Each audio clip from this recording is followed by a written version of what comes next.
I feel like I would not have been able to get through what I went through, the recovery, all of that stuff, had it not been for Brooks. All of the people there, they were just like part of my family because they helped me so much get through all of this. I can't thank them enough. I don't know, what else. How do you thank someone for like giving you back the ability to walk, the ability to live your life again? And that's what they did for me and my family. So I would 100% anytime anybody needs any kind of rehab, I'm like, I got your place. I know where you need to go. And it's Brooks. It's always going to be Brooks for me.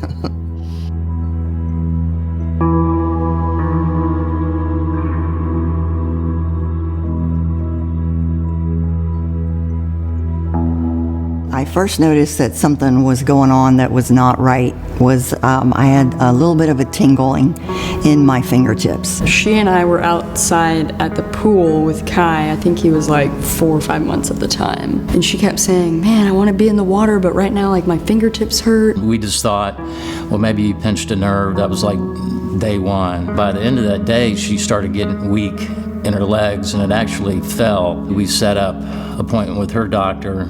She came in, looked at her, and made her evaluation, came back, had printed out Guillain-Barré Syndrome. We're like, what is, I never heard of it. Guillain-Barré, if you think about it, it affects the nerves themselves and how well they communicate with each other. So as it progresses, typically from the lower extremities upwards, it does affect the ability of communication or the myelin sheath and how quickly the nerves are able to process signals. It'll go from the toes up into the legs, potentially, but not always, up into someone's torso or trunk, spreading up the chest, ultimately affecting the arms, the respiratory drive, meaning the ability to breathe. It can certainly overwhelm the entire body to where maybe your symptoms just started 24 hours ago, but you're on a ventilator by the next day, and that does happen quite commonly. When it started progressing up into my lungs, all of a sudden I was like, gosh, I'm having difficulty, breathing. My daughter happened to be there as well, and she was like, Mom, you don't look good. She, grabbed my husband, who was just outside the door, and said, Daddy, come in here. Something's wrong with Mom.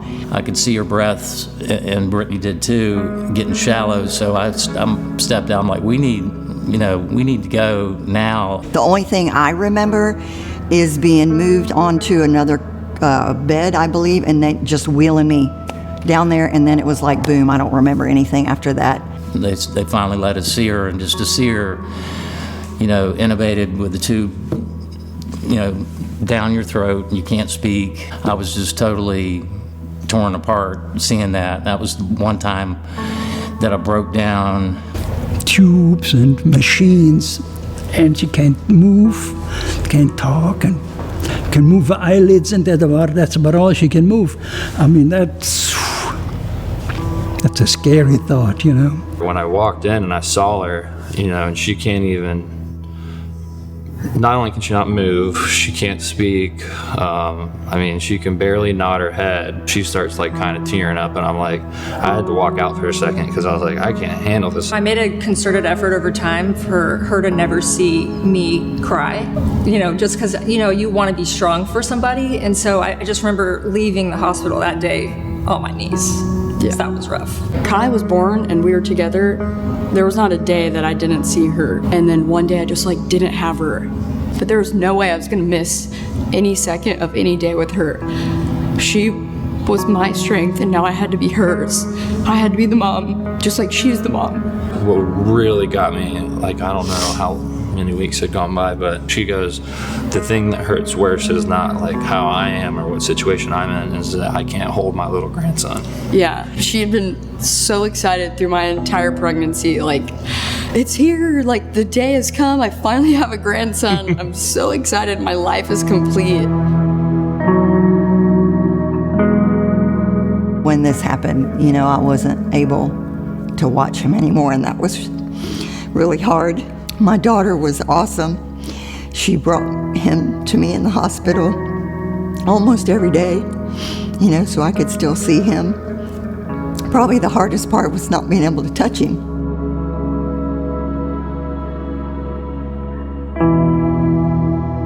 I was in the hospital at St. Vincent's for 54 days. And the reason I know that now is because both of my daughters had it tattooed on their wrists to remind them. To me, it means 54 days that I'll never forget, and it's on my right wrist. So I look down and I see that all the time. It provides perspective. Nothing is as bad as it seems.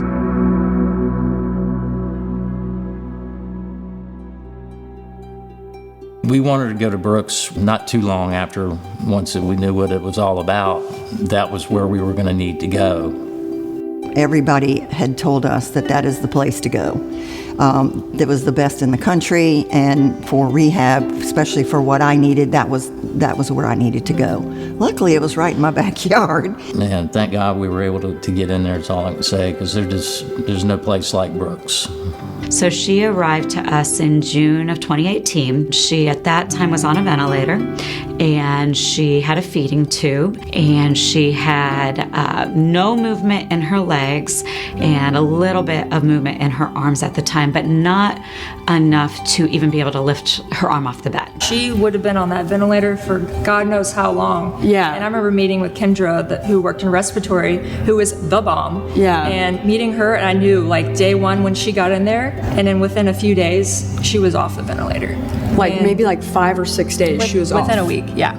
It was such a game changer. Well, I'll never forget being able to sit up for 10 seconds. I mean, think about it, 10 seconds. That was just like, oh my gosh, I can't believe it. Half of my family was there, and everybody's clapping, and I'm just like going 10 seconds, you know. Look at that. Nice. And you sit down and we need to feel Steffi, stop filming. Look over at me. Stop filming. Hey, girl. She's so proud of you.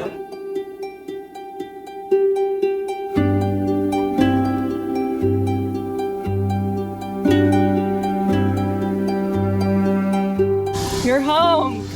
How was it? It was awesome. Was it? It was really awesome being home, but it felt great to be, in my own home again and, have all my family around.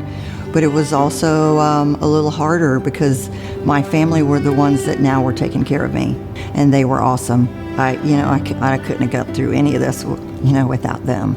And my daughter brought my grandson over, and just being able to watch him, from my bed on the floor when he's playing, I was just like, this is amazing. Just watching him learn, watching him take his first steps, that was incredible. With the home health care services, they're focusing on basics of mobility again, on her self-care needs, and just really wanted to get her to a point where she could tolerate going to an outpatient setting. PT and OT would come to me and start working with me a little bit. At that point, stuff started coming back a little bit more. I was able to sit up in a regular chair, getting me able to stand up. So then we went back to Brooks outpatient. And that's where I went back and I talked to Bob and I go, what can I do? And so he started me, with PT right away, get up. And I'm like, excuse me? And he's like, you need to start getting up. It was incredible how at that point, going into outpatient, how fast things started to progress. I told Bob, I said, I need to be able to walk at least a little bit, in my daughter's wedding. She asked me if I thought that was going to be possible, and I said, well, sure, anything's possible. We can always try. Seeing that she had a little bit of movement, we decided to approach them about potentially using our Cyberdyne technology. The reason we chose to use Cyberdyne is it picks up a small electrical impulse and it turns it into a full amount of movement. And the first time I got on it, I thought, wow, this is going to be great. I'm going to be able to walk. No, it was very difficult, but super awesome. Initially, the robot was having to do all the work for me. Every time in that robot, you just went a little bit further, and I was able to do it. When we started practicing walking outside the robot, we walked through grass, gravel, any situation that she was going to run into while she was at the wedding.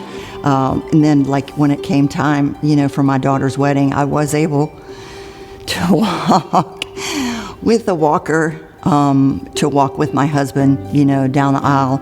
And I didn't know this until later. My daughter told me, she goes, Mom, she goes, when I heard everybody clapping, she said, I knew that you had made it and that everything was good and that now I can walk down the aisle and get married. I just hear this, whoa, Puschel!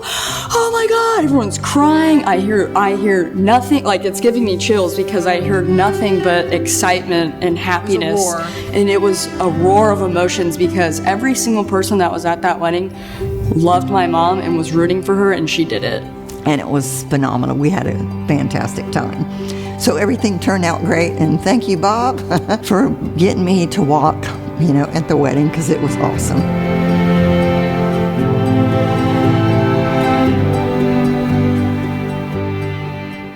We had her on the treadmill, we had her in HAL, had her walking really fast, and I said, well, why don't we try running today? And she looked at me with a very big look of disbelief and fear. Well, and I'm like, you don't understand. I wasn't a runner to begin with before I got injured, so this is not my thing, but I was able to do it. So he said, once you're running on the treadmill, I think you're good. Which is something as a clinician, I haven't seen anybody progress from not being able to move anything to being able to jog literally a year after that injury. Really what we did with Puschel is, from inpatient all the way through outpatient, we used every tool that we had that we possibly could to customize her care in order to be innovative, to make sure that we could get her to achieve her goals, to help her family get their mom back. The same thing that we do with all of our patients. She's achieved her goal, she moved forward, and her family and her get to move on. I don't even know if I could have predicted that recovery. It's not every day at all that you see somebody as involved as she was in the beginning walk into clinic later that year. It's wonderful to see somebody make so much progress and not need me, to be honest. I want to say almost fully recovered, not quite. I still do have tingling still in my fingertips and in my toes, but that I feel like does not hinder me from living my life now.